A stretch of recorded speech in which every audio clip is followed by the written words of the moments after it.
Hello everyone and welcome back to SAFC Fan TV, another edition of the Sunday Fun. Right on the panel, very noisy jitter. There we go. First and foremost, Dino Elgar. Dino, how you doing? You've been putting dinner and stuff. Of course, always. Good New Year. Quiet. It's a quiet one. Jack, how you getting on? Yeah, I'm all right, not too bad. Decent Christmas, very quiet New Year. Just looking forward to talking about Sunderland for a bit. Yes, of course. And as always, joining very last minute, we have our resident Southerner, Jacob Kirkbride. Jacob, how you doing? Not too bad, mate. Not too bad. Good Christmas up north. Good New Year as well. Bit of non-league action today. Thought I'd fancy a local derby, Barnet Boreham Woods, considering when the lads are not playing. So, yeah, good day out, mate. Who won? 0-0 draw. Very drab game, but good day out altogether. Disappointing. No, I'm glad it wasn't too bad for you. We're going to kick things off with Thursday's battering of Sheffield Wednesday. Sunderland winning 5-0 at Stadium Light, the last game of 2021, really rounding off the year in a superb way. Dino, I've not heard from you for a while. You've not been over the channel a little while, so we'll go to you. What do you think of the game? It was, if I could say perfect, if they didn't have any shots on goal, it would have been a perfect performance. All round, we're creating chances. Great to see Ross Stewart getting 3 goals. Everyone had a really solid game. I was actually quite nervous for the game. I thought if we were going to get beat, this would probably be the game because we played them about 3-4 weeks ago and we got beat 3-0. But apparently them hadn't played a game for about 3 weeks. It would have probably made a little bit of a difference, but I don't think it would have had a massive contribution on the way they played. I just think we out-battled them, out-fought them, and just had more quality about it. Everyone really turned up. Dajaku turned up. The centre midfield was unbelievable. People who were up front were unbelievable, and the defence was class. And I don't really remember Hoffman having much to do. Overall, if you're not happy with that, you're never going to be happy at all, are you? Really? We ended the year top of the league. And people are still saying Johnson out, and they're still not keen on him. I don't know what else the bloke has to do anymore. Yeah, I think it's like it sums up Johnson's streakiness, doesn't it? Like we had a bad streak, now we're getting the good streak. Hopefully, we can just keep going.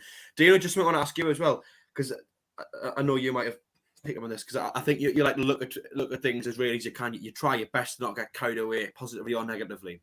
Do you think that first 10 minutes of the game we were actually the second best team before Stewart's goal went in? I just think it took a bit of time for the teams to settle. Do you know what I mean? It's both teams are going to go after it, and then when you go 1-0 up, our confidence goes, their confidence drops, and it goes from there. At the end of the day, it's a 50-50 match. As soon as it's 0-0, it's a 50-50 match.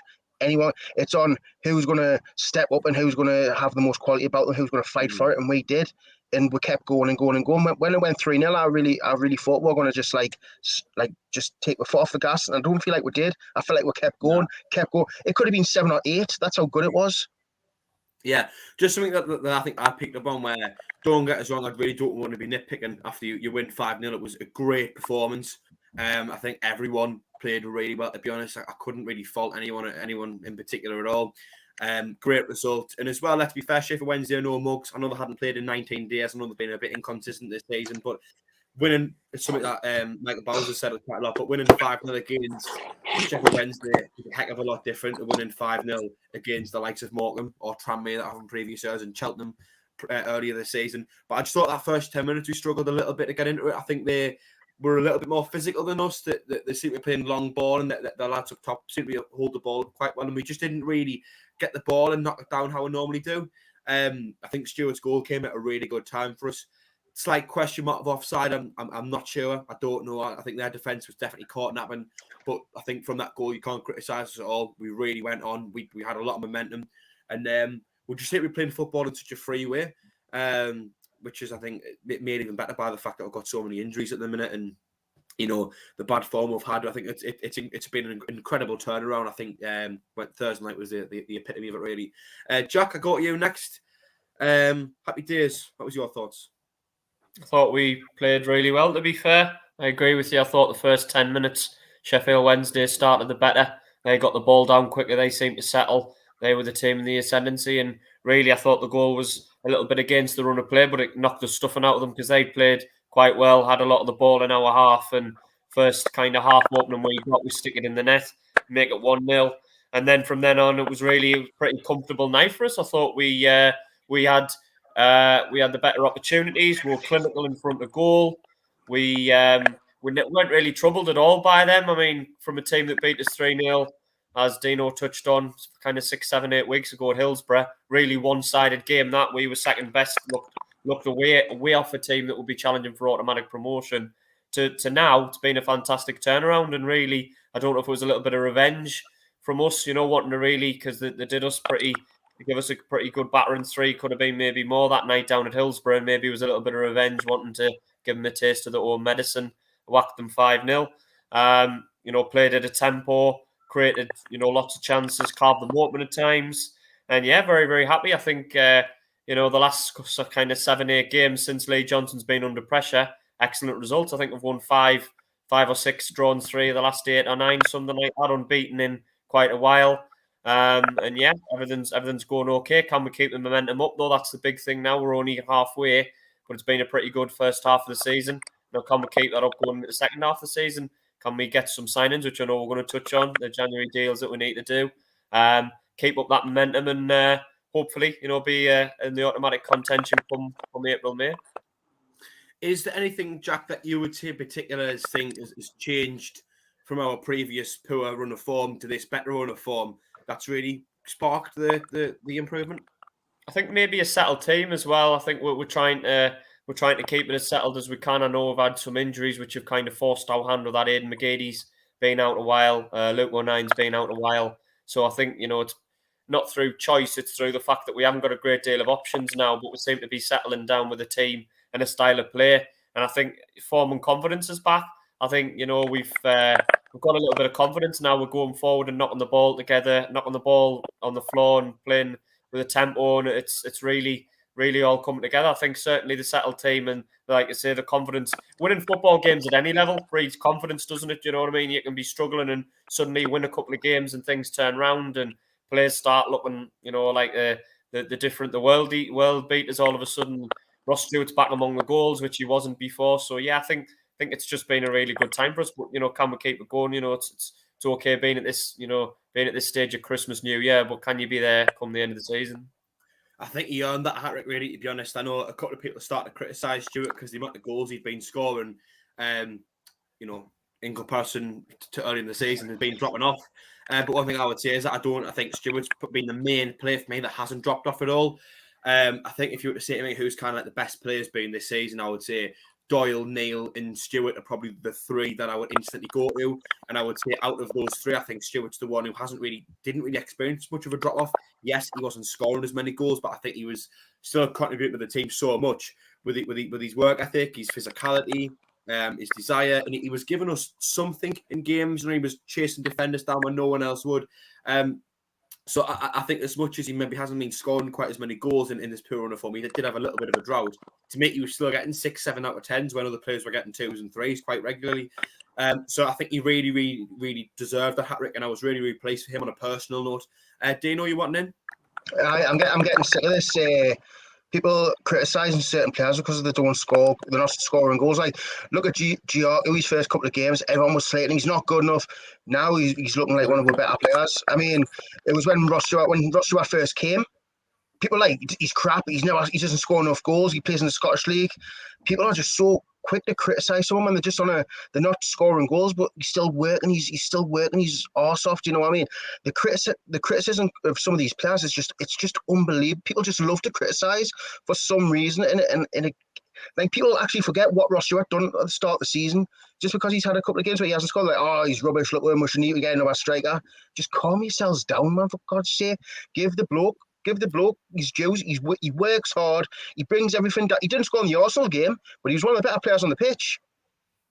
Yeah, I mean, there was even an Arsenal fan after the game who just kind of picked up on the fact that we were Sunderland fans walking back the tube station, who actually said that number 14 up front for you, it was brilliant. He brought everything down. He gave us a foothold of the game. And I think that's what Stewart's been doing. No, he hasn't been scoring goals freely like he was in the start of the season, but he wasn't getting the same chances and weren't having the same possession. So I don't think you could expect him to be. But again, he was still just being a focal point of the team, putting pressure on defenders when they had the ball and giving us some kind of option when we had the ball deeper in the pitch. Dino, I know you mentioned Dajaku there, saying how people have been criticised not, but he is starting to score goals. Actually, seeing a statistic that really surprised me. I think he's got 5 assists and 2 goals since coming to I can't remember what it was, but it's in recent times. Do you think he's the type of player where he's not going to... Because I'm still not entirely convinced often by him on the pitch. I don't actually think his performances from minute 1 to minute 90 have been that good. Do you just think he's the type of winger who's not going to always be brilliant, but then will come up with a moment here and there to win you a game? A bit like Chris Maguire, maybe? Yeah, a little bit. I mean, I'm sure he assisted, was it Benji's goal? Like, where he whipped it all the way across the back post. I'm sure that came from Dajaku. Like, he got an assist earlier in the night as well. Stewart's first goal. He can have them moments where, like, he might not be amazing all game. Like, he'll have the players who stand out all game where they're just, like Pritchard, he looks good all through the game. And you'll have, like, where Gooch and, like, Dajaku have the moments where they'll get past a player and whip one in and they'll assist, or Dajaku will skin a couple of players and win a penalty. Do you know what I mean? Like, I'm not expecting them to be 100% at it because it's a lot of running to get up and down and up and down. And don't forget, Dajaku's playing out of position. He's not a right wing back. He's playing in a new position in a new country with a team who he's only known for how many months, 8 months or whatever it's been. So give the bloke his due. He's doing well. He's assisting goals. He's scoring the odd goal, and he's playing out of position. I mean, he gives 100% all the time, and you can tell when, like, he's loving it. You can tell he loves it. Like, his passion's unbelievable, and that's what I love to see. Yeah, I'd be lying if I was saying I was 100% convinced by his performances. I still think occasionally, like, he's a really frustrating player. Like, he's been doing well to create his chance creation, his goals and assist contribution has actually been really, really good over the last 10 Jack, games. Is McGeady not a frustrating player? No, I know what you mean, but I just think with Dajaku, it's to a larger extent, and it just seems that I think his off the ball movement is so good, where he picks up the ball in so many great areas, but he just lacks the ability to actually create something when he's got it consistently. But he has started to do it more. And when you actually just take a step back and look at the statistics, I almost find it quite shocking. I didn't realise how affluent he's been in the final third. So I think he's just one of them players where overall in the game, he is going to give the ball away. He isn't always going to be brilliant. But if he can get you a goal or assist every game as a winger, you can't really ask much more than that. If all your wingers did that, you'd be laughing, really. Jacob, I know I haven't beaten you yet. Just before we do, though, I just want to say the live chat is open tonight. That we have been putting comments on screen. So if you'd like to leave a comment, read out as many as you can and put some up on screen as well as the show goes on. 112 people watching at the moment, 40 likes. If you haven't already, please do give us a thumbs up. Hit that thumbs up button, give us a like. It's free to do so very quickly as well. See if we'll get 100 before the end of the stream. We always like to do that. And subscribe to the channel as well. Just a reminder, it is free to do so, and you won't miss any of our future streams or videos. Jacob, I haven't beaten you yet. A good win, really. What do you make of it? I mean, let's not forget also, Jack, was you touching on Dajaku there? I still think there's, he's got a tremendous amount of potential still to come. He's a young lad. This is his first season playing in this country as well. He is sort of in, like, the development stage of being a young player. And because I think that he came late, didn't he? Like last summer, he was one of the last few players that we brought in the summer transfer window. If he was one of the players that I think we brought in sooner, if he had like a pre-season under his belt, training with a lot of the current players in the squad, potentially could be even better than he is now. But, I still rate Dajaku. I think even in that Sheffield game, I think at times, on the right-hand side, he's always looking to cut in. He's just playing with so much more confidence now. And his first touches, I think at times, bringing the ball down, he's just so much better than what he was at the start of the season, because we generally do we are the type of team to like pump balls down the channels, and for the forward line to like try and get hold of it. And Dajaku, normally Stewart would be the type of player to do all of that type of work, but now Dajaku's chipping in as well. Him and Stewart in terms of link up play, Dajaku making the overlap and Stewart, even providing the through balls to him, it worked. in that Sheffield game at times. But back to the performance, it was sublime, mate. Absolutely fantastic. The movement, the passing, our overall attacking play. And, I think, was it like Jack Shields said early on in the show tonight, at times we didn't even need to get out of second gear, to be honest. It could have been 6, 7 or 8 at times, if we'd really put in, was it just a little bit more groundwork going forward, it could have been that. But, fair play to the lads for putting in a sublime performance like that. And we even touched on, was it the show we did before that, could it be a benefit to us, the fact that Sheffield haven't played in a matter of weeks and we're now in our full strive of, having these games over the Christmas period, and it's proved to be right. When you've not played a game in so long, the fitness does die down, and we took advantage of that. And that's the type of performance I could see. I think I predicted 3-1 or 3-0 in the last prediction, but for us to score 5 was just fantastic. Ross Stewart, well taken hat-trick, and even Benji got on the score sheet as well. So yeah, you can't ask for much more, mate, to be honest. And with January just around the corner as well, don't forget this is such a thin squad, new players to come in. I mean, rumour has it that Patrick Roberts is apparently done and dusted over the line. I mean, we'll touch that later on in the show, but with signings to come in, let's just see how far the squad can go with new additions added to it as well. Very thorough review there, Jacob. We're going to quickly go on to man of the match to round off. The big talk about the game against Sheffield Wednesday. Jack Shields, we'll start with you. Have you got man of the match the other night? I mean, the obvious answer would be Ross Stewart winning his hat-trick, but I thought Pritchard was phenomenal. I think when Pritchard plays like he did, he's just far too good for this level. His technique, his vision, his ability on the ball. I think 1 or 2 people were criticising him earlier on in the season, but to me, if we can keep him fit and firing, I'm not bothered if he goes off 60, 65 minutes every game. When he's that good for an hour, when his ability on the ball is that good, his technique, you can see why, teams have paid 8, 10, 12 million for him. You can see why he's played in the Premier League. I think he's going to be a massive asset for us. If we can keep his fitness right and keep him playing like he is, he's too good for this league. It's the same with a few players. We've got a point in the game where I think it was as soon as Stewart's hat-trick went in, which, correct us if I'm wrong, was about the 59th minute. I think I would have said, just bring him off now. We've won the game. Get Will Harris or someone else, a good 30 minutes in the tank and bring him off. And the same with someone like Pritchard. If you're going to be so good for such a long period of the game, you can come off really. You don't have to play the full game most times. Dino, man of that for yourself? Again, the obvious one would be Ross Stewart, but I will give it to Dajaku. 2 assists. One of them was a lovely through ball for Stewart, and the other one was a right back post one for Benji. He picked out the right man. He could have hit the front post where I don't know if it was Ross Stewart or someone else was, but he hit the back post and Benji put it away. I just think Dajaku, he's just playing out of position. He's doing really, really well. There's a number of players you could have given it to. You could probably give it to Pritchard because he set up one of Ross Stewart's goals. He was really good. But I'm going to give it to Dajaku just for the fact he's playing out of position. He set up 2 goals. And he is playing really, really well, and he's come up with a lot of criticism as well. So he's just proven everyone wrong. Yeah, I mean, like I say, I've said it. I'm still not 100% on the Dajaku train yet. He frustrates us too much. It seems if Jack, don't forget this is League One. I mean, I don't know if you're expecting Thierry Henry out on the wing. He's League One material. This is what we'll get from League One. He's turning up. I mean, I don't know what else more you want. I mean, McGeady. He's exactly the same. He's very frustrating. Tries to take on too many players, taking shots from stupid angles. And let's be fair, Dajaku's outshone McGeady this season. McGeady's only had, 2 goals? And, do you know what I mean? So I'm not sure what you're exactly wanting from the bloke. I think you're wanting a little bit too much from him. I think, in my opinion, anyway. Yeah, maybe, but I just think he is.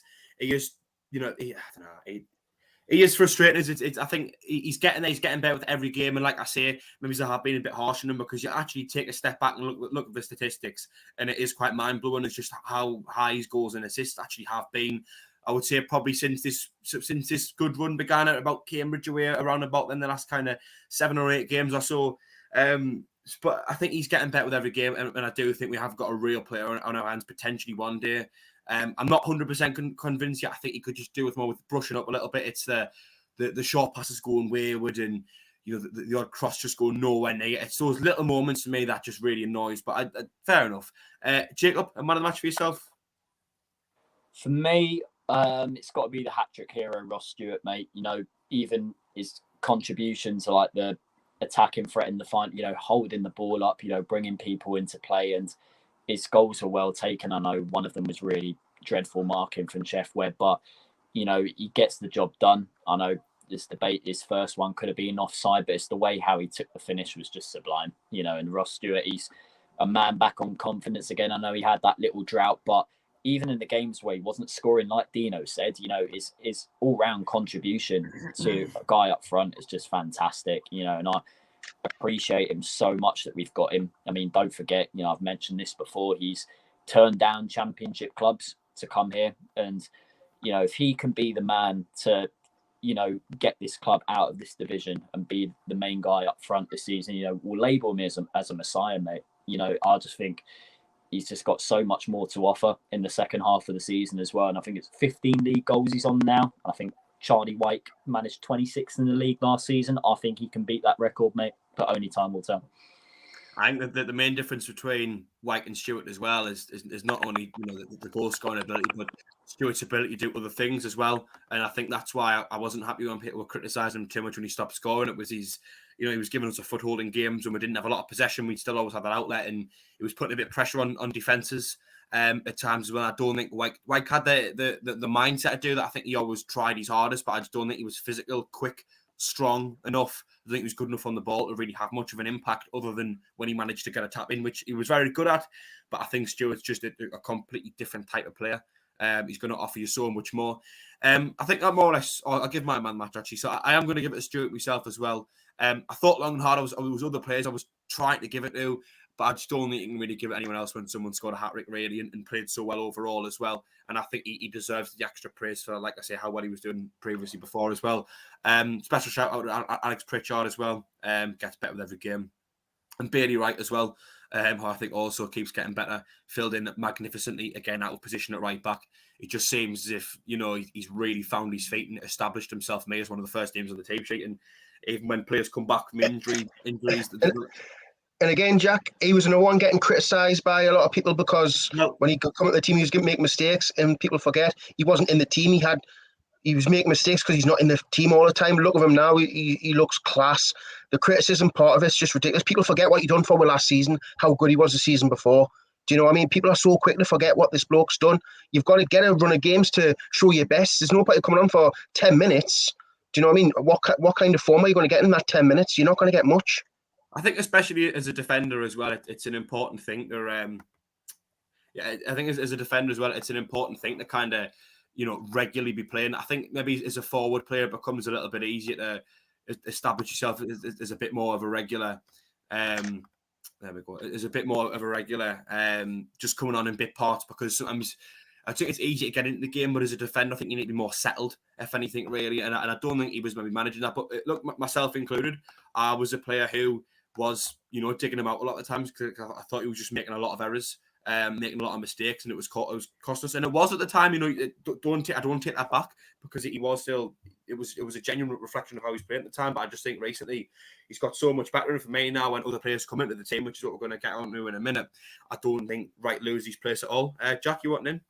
Yeah, I just think the fact we seem to be controlling games a little bit more as well is helping, because when the game's frenetic and fast and pacey, and he's having to defend a lot and twist and turn and get in behind, maybe doesn't show him up as well. Whereas when we're on the front foot a bit more and we're not getting as much pressure on our defence, it allows Bailey Wright the opportunity a little bit more settled, like you're saying, a little bit more solid at the back. So I think I think you've got to give credit, to the attacking unit of the team, because we're looking so much better in midfield, controlling possession and controlling games like we have done the last few games.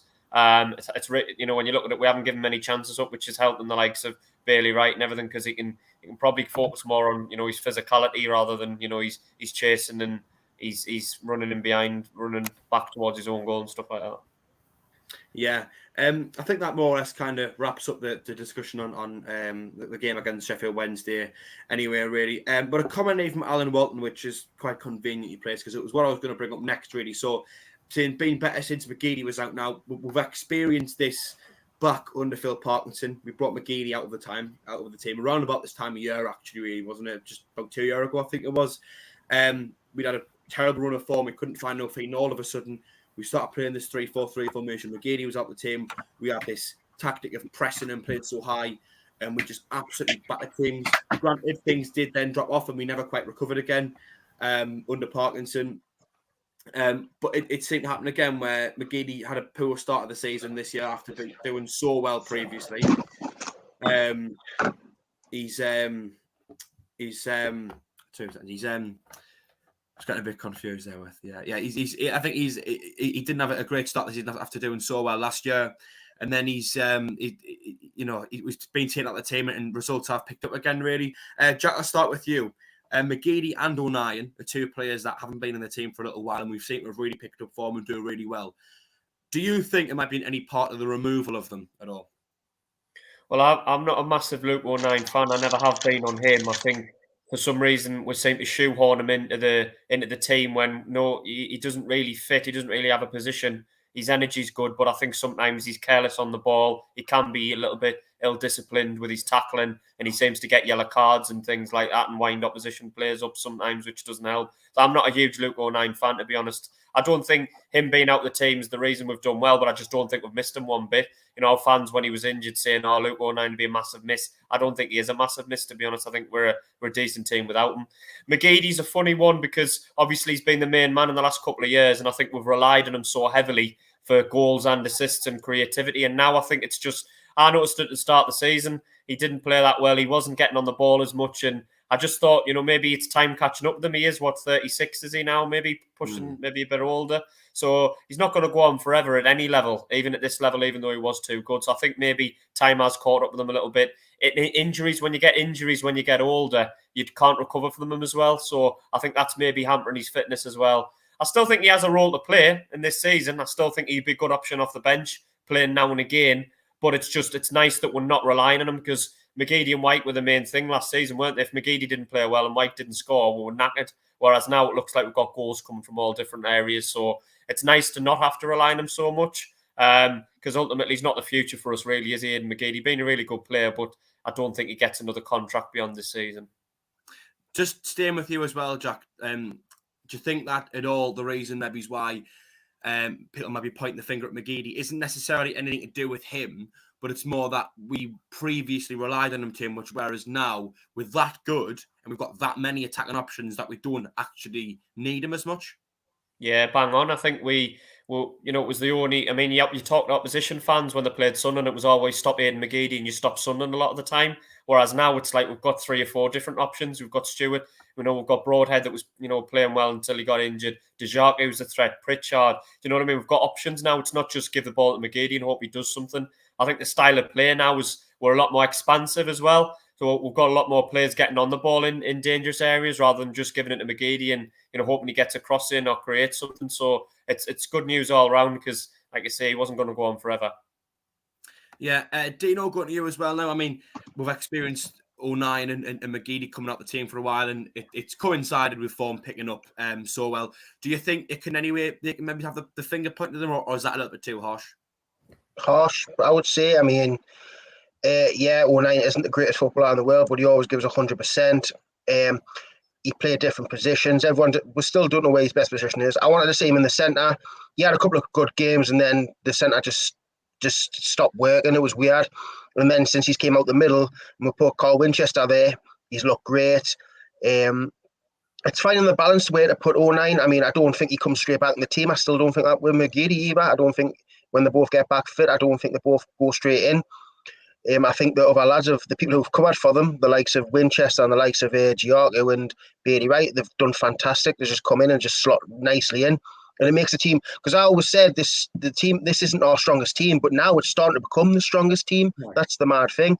I do think O'Nien is a good utility player to have. I think he can play right back, he can play left back, he does a good job. He's a centre back if needs be. But unfortunately, I mean, I think Jack's right. We haven't really missed him, which is a shame because I like Luke O'Nien. I think he's everything he stands for, his passion and the way he is with the fans and that. He's like he seems like one of the boys, like everyone wants to say hello to Luke O'Nien because he's just that kind of character. Have you gotten over last season's instance then, Dino, yet? What do you mean? Oh no. When he walked away, no, I'm still not over that yet. But the time Luke O'Nien walked away from us. Yeah, Matthew's still more heartbroken, like, but yeah, I mean, we haven't really missed them, and that's a good thing because, as Jack said, we relied way too much on McGeady last season, and this season he hasn't even turned up. He's got 2 goals and maybe 1 assist, and I'm sure the 2 goals were penalties. So it's good to see that players have stepped up.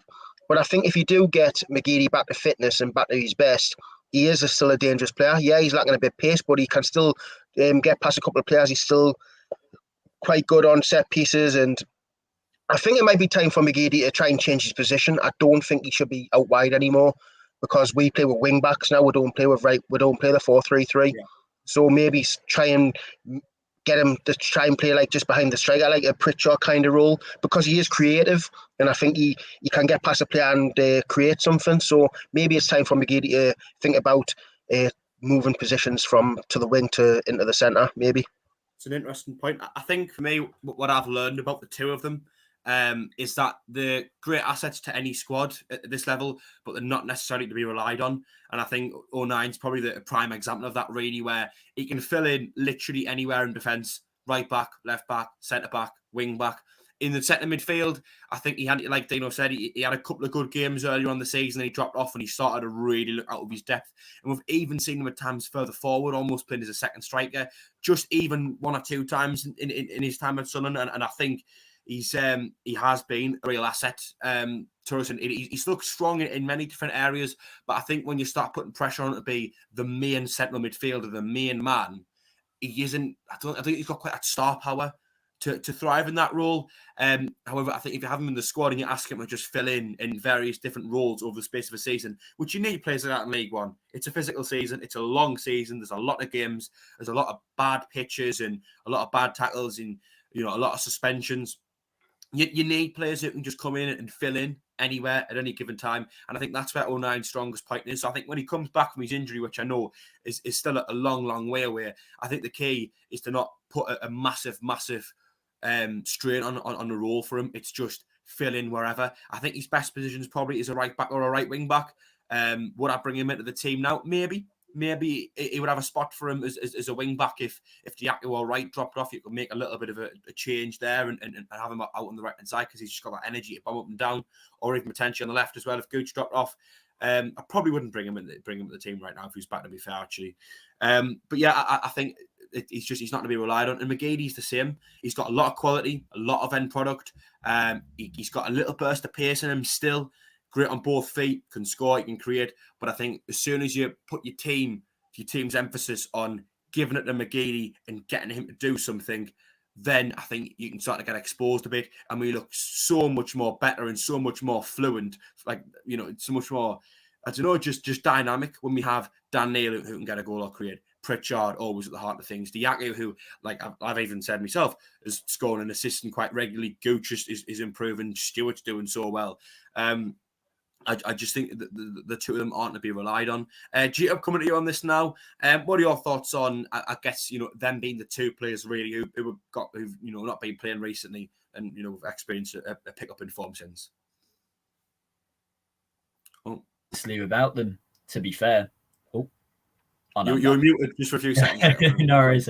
No, I was saying we've coped tremendously without them, to be fair, Jack. Luke O'Nien, at time, like Dino said, you do appreciate his commitment. He gives 100%, but at the same time, I think particularly in the big games in this league, he gets a bit too carried away at times. He does make stupid fouls, like Jack said. He does go a bit over the top at times. But I think when he's back fit, I think he could be a decent option to bring off the bench, like McGeady as well. And obviously, like Dino said, him potentially slotting into a number 10 role, if like tiredness kicks in with Pritchard and he was to come on, I don't think that would be a bad option as well, considering this wing back role we're playing right now is working with Dajaku on one side and Gooch on the other. But yeah, McGeady, I think this will be his last season, but it'll be a good season for him if he was to go out with us winning promotion at the end of the campaign. So yeah, obviously I do rate them, for what they've done for us over the last few years, O'Nien and McGeady. But at the same time, you've got to appreciate the players who are putting in the work when they're not there and doing the jobs that they do. So yeah, right now we can't complain, but it would be good to get them back sooner rather than later, because the squad is really thin at this moment in time. But then again, we've got January around the corner.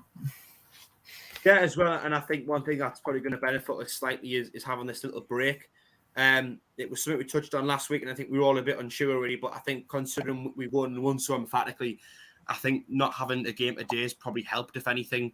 I know most of us Sunderland fans are now of the mindset of screw games in hand, get your games played, win as many as you can, get the points on the board, and put the pressure on other teams like Wigan, for example, to have to play catch up and have to start winning games to get back up to your level. But I think this little break now has came at a really nice time. We've had a lot of games in a short period of time.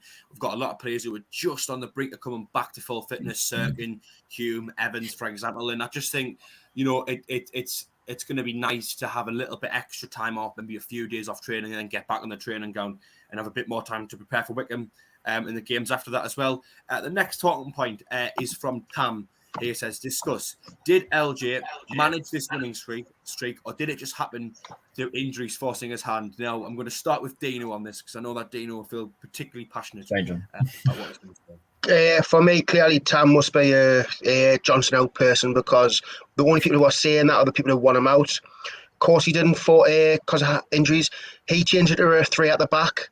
He's the one who brought Winchester into the middle and not out to the right back. He's the one who brought Bailey Wright back into the fold. He's the one who started putting Dajaku out on the right. There's loads. They're just trying to make excuses of, he just fell onto this fell on his lap. It didn't. He's had to make a lot of decisions to change in the formation. People don't agree with the 3 at the back, but it's working. We're scoring goals. We're keeping the odd clean sheet. Pritchard coming back into form. I mean, is that an accident? No. You're giving him game time. You're giving him a chance to express himself, play him in a certain position. So the fact that people keep saying, he's fell on this because of the injuries, is just another person who's just Johnson out, in my opinion. I mean, just give the man some credit. Give the players and the manager some credit. They got out the rut. There was a lot of people saying, Johnson never turns out into a losing streak. He's done it, but no one's giving him any credit for it. They just try to make more excuses as why it's happened. So I'm getting sick of these people now. I mean, people say you need to respect other people's opinions. You actually don't have to. You really don't. You don't have to respect people's opinions, because some people's opinions are stupid. Clearly, it's Raj up the wrong way, hasn't it, Dino? Mate, we're top. Technically we're not top anymore. We were top by the end of the year, and people still aren't happy. What do people want? Seriously, we've never been in this kind of position since we've been in League One. We had the best team in League One the first season we dropped down, and I don't even think we hit top of the league. I think it was first game of the season we got top of the league because we were the only team to play. So, I mean, I just don't know what people want. People say we are Sunderland. Yeah, we're a League One team. Stop saying we are Sunderland. We're a League One team at the end of the day. It's just doing me head in now. It really is. No, I'm laughing at you, Dino, but I do wholeheartedly agree. I think people try to kind of nitpick Johnson. It's just I don't want to throw this word out, but I also think some people almost have a little bit of an agenda.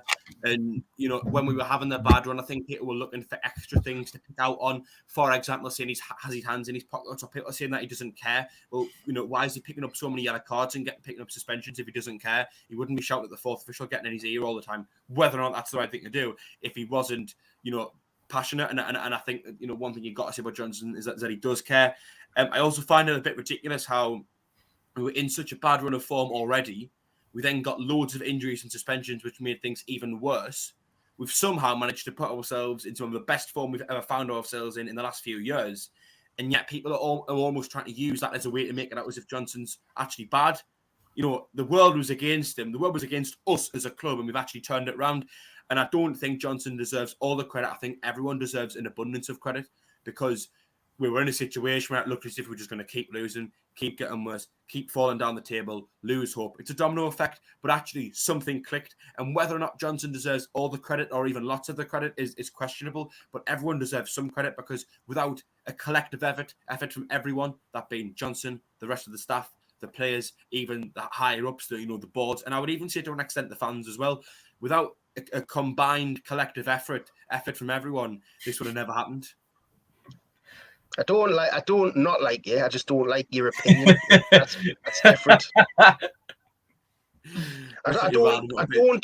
I don't like anybody. Well, there's only a couple of people I hate in this world, and I'll keep that to myself. But I just sometimes just people's opinion. People say you've got to respect each other's opinions. You really don't have to.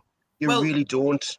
Well, I think you've got to respect people's opinions, but you've got a right to disagree and say why you disagree. Yeah. Is a good way of putting it, right? No, you don't have to respect people's opinions. You really don't. So it's like you calling me fat. I don't have to respect your opinion. I could hate your opinion. That's.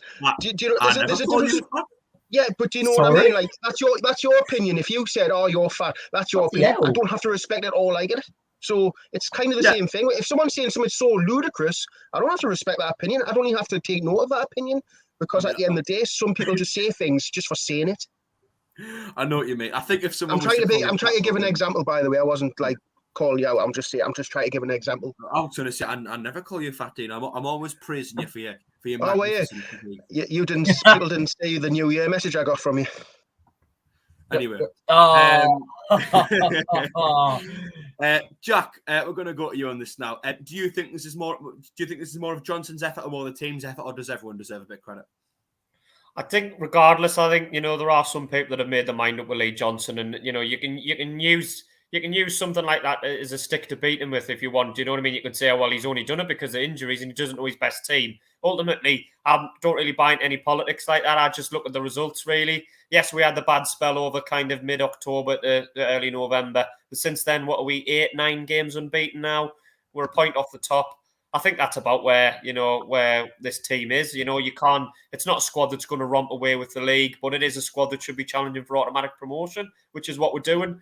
And I said it a few weeks ago, though, Jack. I think a lot of people have made their mind up with Lee Johnson. Doesn't matter what he does from this point on, as Dino's touched on. Some people he's just never going to convince. They don't like him. They want him out. I think they did have more of a case when we were struggling, when we were kind of losing 5-1 to Rotherham and 3-0 to Sheffield and going out the cup. I could understand them. But now, those that really still want him gone, they haven't really got much of a leg to stand on because we're getting results. We're playing decent football. He's improved several players that we've touched on, like Bailey Wright, Alex Pritchard's coming to his own, Dajaku, Gooch. He's got in form. Broadhead was fantastic before he got injured. He's improving players individually. The style of play is loads better than it was under Phil Parkinson. And crucially, he's getting the results. So I think those that don't like him, everyone is entitled to their opinion. But I think sometimes some opinions do look like a bit of an agenda. And I do think some people just don't like Lee Johnson. That's fair enough. You know what I mean? Some people have their opinion on him. You don't have to like a manager. But I think, wanting a manager gone when you're in the top two and you're looking like your odds on to get automatic promotion, I think it's a little bit strange. Yeah, I think anyone who's still criticising Johnson heavily and still saying Johnson, I would say that's more of an agenda than an opinion. Well, John T must have an agenda because he said it's the team, not LJ, so it must be an agenda. How can anyone know that? The manager is part of the team, technically. Yeah, exactly. I think as well, above anything else, it's a team effort. Everyone is a collective. Johnson's part of the team, and the players had to step up. The players had to improve. There were a lot of players who were underperforming, making a lot of mistakes. I think the effort was always there. The intention was always there, but we weren't good enough.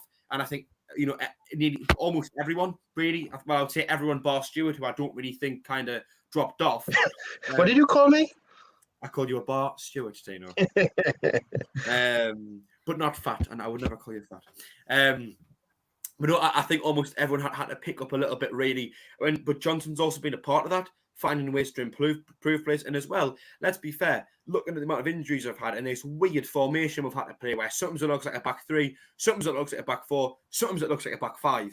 But that comes from Johnson's messaging, putting Dajaku in a position right next to Bailey Wright and having the two of them work together in training, having Wright talk them through the game so we can keep some kind of, some organised shape where we're always competing.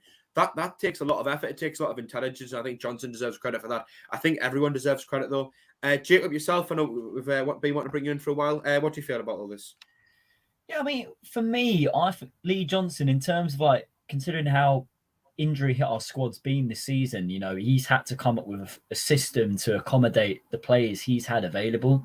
Who would have thought at the beginning of the season, if we were in that situation, that a player like Dajaku could play as a right wing back?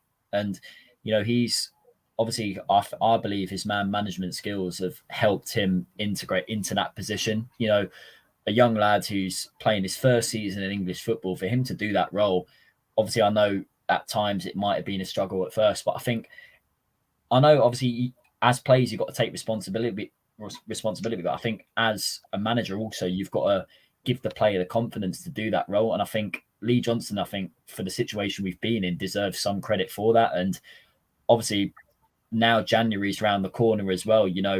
Let's not forget the players that Johnson brought in, in the last January transfer window. Ross Stewart's turned out to be a big, even though he didn't play as much last season, Carl Winchester as well. We brought him in last Jan, didn't really have a good run of games last season. Now we're starting to see the player that we thought we were going to see last season, and he's not even played in his main position at times. He's played a lot of the season at right back. So, yeah, but, Lee Johnson, I think he's turned it around, and credit's where it's due. Yeah, definitely. Go on, Dino. Someone actually said, what's LJ done? Spell it out. Like, what's he contributed? Straight away, he brought Dan Neil into the fold and started him. Phil Parkinson didn't do that.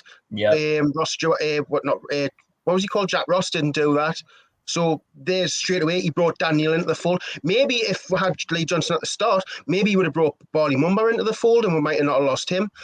And that's if buts and maybes. But again, he had no right to play Dan Neil to bring him into the fold. He's bringing in Will Harris. Like, he's getting the odd games here and there, 15 minutes. He's bringing on Benji Kimpioka. I know none of us don't really rate the bloke, but he scored. Do you know what I mean? So to say that he's not doing anything, like, what's he contributed? He's had faith in some younger players, and he's just changed everything around. Sunderland's quite a positive place to be at the minute. We're up there. We've got good backroom staff. We've got a good manager, and it looks like these bunch of players are playing for him and working together, whereas everyone was saying, they're not playing for him. You can 100% of them players are working for him as hard as they can. Do you know what game I think really proved that for me? It was the Cambridge away game. I think that came at a point when loads of people were saying, he's lost the dressing room, that the players aren't playing for him anymore. And it was really starting to annoy us, because I thought, fair enough, have your criticisms of Johnson. He's not a perfect head coach. He's not, and he's never going to be. Have your criticisms of the players. None of them are perfect. They're never going to be. But at the very least, don't say that the effort and the attitude hasn't always been there, because it has been. And I think the Cambridge game, the battle and the fight we had to put in really summed that up. And to me, it gave us a lot of hope. I was like, right, well, maybe we aren't good enough. Maybe we aren't smart enough. But at the very least, we've got the right effort there. And I think if you've got the right effort there, eventually things start turning on in your favour. And I look back at that Cambridge away game now, and I think it was a real statement in terms of how much we actually were trying to turn things around. Jacob, I know you want in, but I just want to quickly say 145 people watching, 75 likes. If you haven't already, please do give us a like. Just hit that thumbs up icon. It should change colour.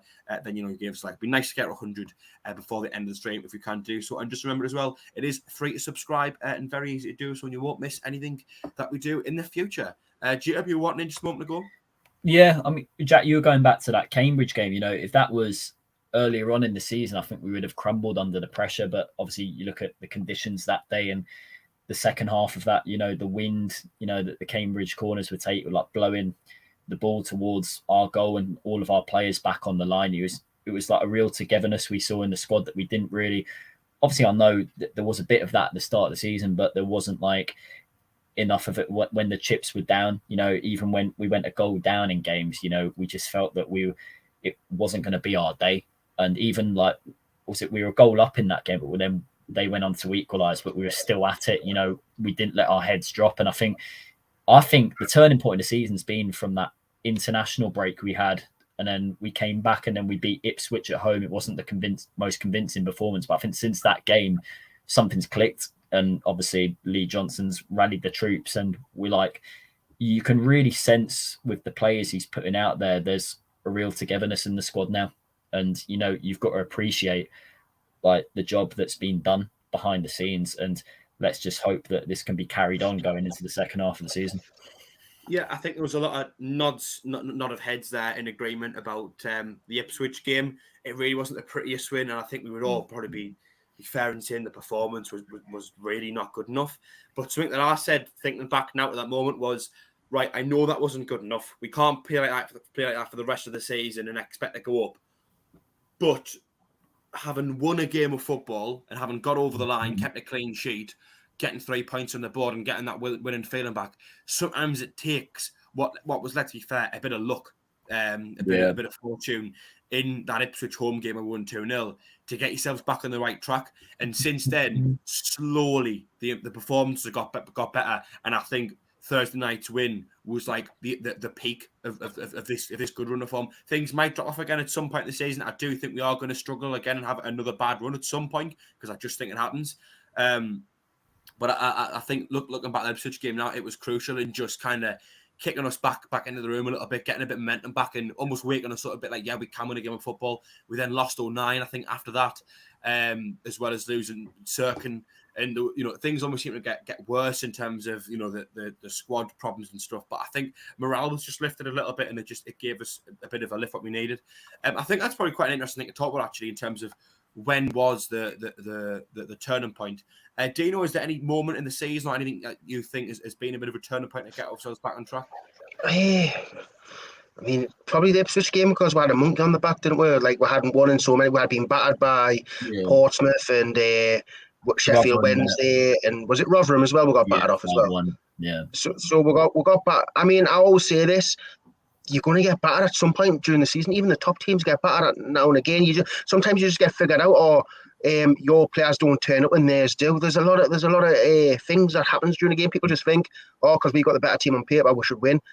If that was football, then what would be the point? Because man's like the best team would always win. It doesn't work like that. There's a lot of factors into why a team wins and why a team loses. Sometimes the factors the referee, sometimes just the conditions, like it was Portsmouth where it was absolutely terrible. So there's a lot of factors which some people don't take into consideration.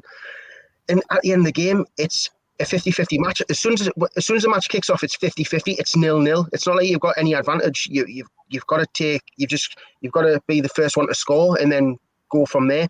So it's like who's going to show more effort, more fight, more quality, who wants it more. There's so many factors. So that's why when we're going to games, I'm not always going to say, oh, we should win this game, because if I had that mentality, I would never be happy.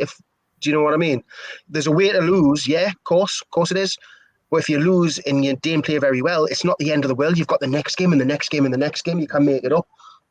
But the turning point, I mean, it was probably Ipswich, but for me, where I think the players have kind of woken up was the Arsenal game, because the first half in the Arsenal game, we outplayed a Premier League squad in the first half. Yeah, I know football's played over 90 minutes, but for that first 45 minutes, we were the better team. We passed the ball better. And to even get a goal against Arsenal, I was shocked. And what do you call it? Since then, we've passed the ball better. We've showed a bit more fight. And I think it proved to the players, like, wow, we're miles off where we need to be. If we want to be in the Premier League, play against these players, this is where we need to be. And it just seems like everyone's just turned it up a notch. I think that's when the performances have just started like getting better and better, scoring more goals and playing better football. I think the Arsenal game was a big factor in that. I think it was a big wake-up call for some of these players who want to be in the Prem and realising this is what it's going to be. These are the players I'll be playing against week in, week out. At the minute, we're playing against League One players, so they should find themselves lucky they're playing against League One players. I mean, something I've just had a look at there, since the Arsenal game, we've got a 100% win record, scored 8 over two games and not conceded a single goal. So maybe that is a fair point. Looking at the results previously, I think my personal opinion is that there was already a bit of a lift in there. I think that the impact had already been had. Jack, go to you on this. Is there any particular point you think we kind of turned things around a bit?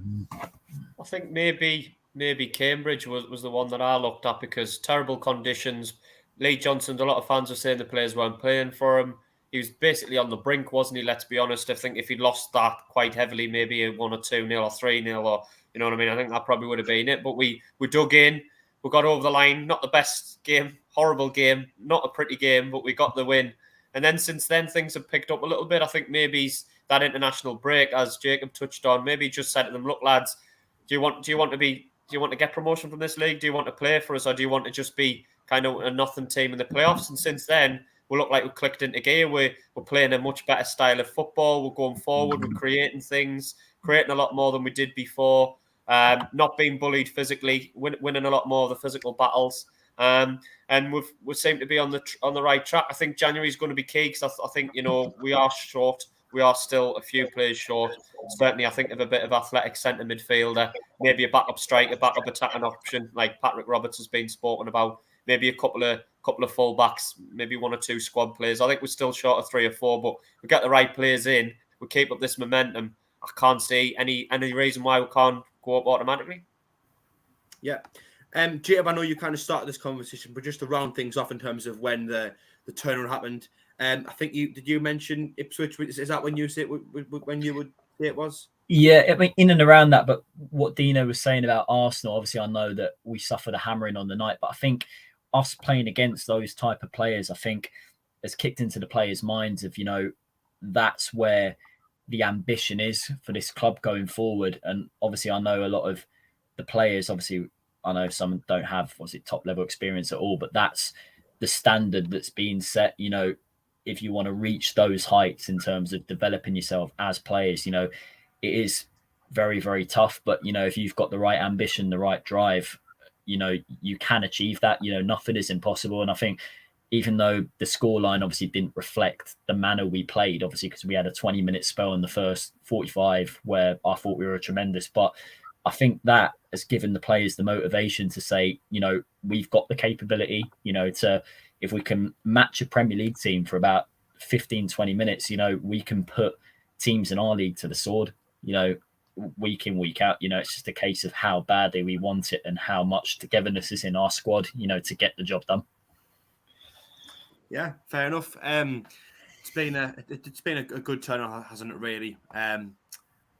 Unexpected, I think, as well. We're kind of sat here now back in the automatic spots, I think, for the first time since we initially got knocked out of them, and like first time in a while. And I don't really think we expect to be back up here anytime soon. I think I kind of I think that's wrong.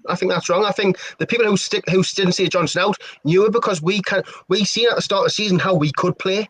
It was just a dip. It was just one of them things where players lost confidence. We lost certain players to injuries. We had to change something. He changed it. He figured it out, and we're back up there. If we didn't believe in Johnson, we would have been shouting Johnson out as well.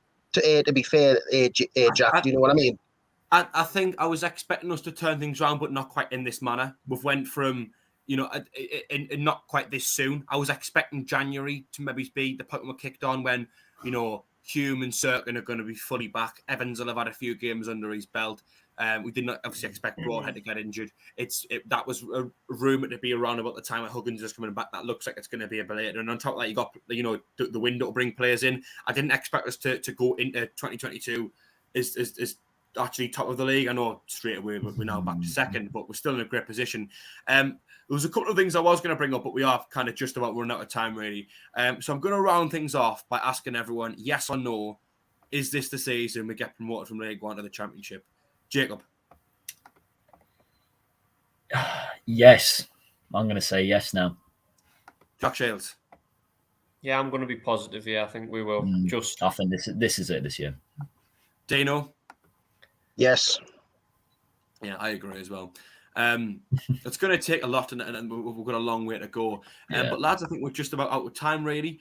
Thank you for joining us tonight, of course. Dino, thanks for coming on. Have you had fun? Have you had a good time? Yeah. Just try to spread that positivity as I'm known for. Not the positive Dino now, not the Dominator anymore. The positive Dino, is that what you want to be? The positive Dino. Now you can make up a new name for it. But I mean, January's here. We just need to. I do. As much as I would like to bring players in, we need to get the balance right. We don't want to bring too many in. We need to get the balance right. So hopefully, like Christian Speakman and the board can just do the best. I mean, if Patrick Roberts did come in, don't get us wrong, I don't know a lot about him. I know he was at Man City or something. Hopefully he's just as good as the likes of Pritchard and he's got some kind of standards and he wants to prove himself. Because I like players who want to come here and prove themselves. Whereas in the past where we've signed players and they're just here for the money or just here to just sit on the bench. Do you know what I mean? I just hope we make the right signings and it just helps with get there. Yeah. Jack, thanks for coming on. Have you had a good time? Yeah, it's always class talking about Sunderland. I always enjoy it. Nice way to spend a Sunday evening. Well, especially when things are all looking rosy on top of the world. And Jacob, of course, our resident Southerner. Have you had a good time this evening? Yeah, very good. I'm just getting used to you hosting all the time now, Jack, to be honest. Sorry, Phil. Well, I think you're doing a very good job, mate. So, you flatterers. It won't be very long. Philly will be coming back very soon. He's been on the comments that night. So, yes, Philly will be back, I think, next Sunday. Maybe after that. I'm not entirely sure. But, yes, Philly will be back very soon. But I'd like to thank everyone for watching us as well tonight. Just very quickly, one more plug on the likes. 130 people watching. If you haven't already, please give us a thumbs up. It is free to do so. Drop a like. See if we can get to 100 before the end of the night. We're on 91, so we only need 9 more. See if we can do it. I think Dino will be doing his now. He's looking at his phone. And just a reminder as well, it is free to subscribe. If you have enjoyed the show, it is free to subscribe. Very quick to do so as well, and you won't miss out on anything we're doing in the future. But that's going to be that there. You can join us again on Thursday for Thursday Night Live. We'll be previewing the Wickham game, probably talking about transfers in a little bit more detail as well as going over other various things and maybe have a bit of a mid-season review. We're not really sure. We've got a few ideas. We'll wait and see what happens when Thursday comes on. But yes, from myself, Jack Dodds, from Dino Elgar, from Jack Shields, and from Jacob Kirkbride, thank you for joining us, and we will see you later. Bye-bye.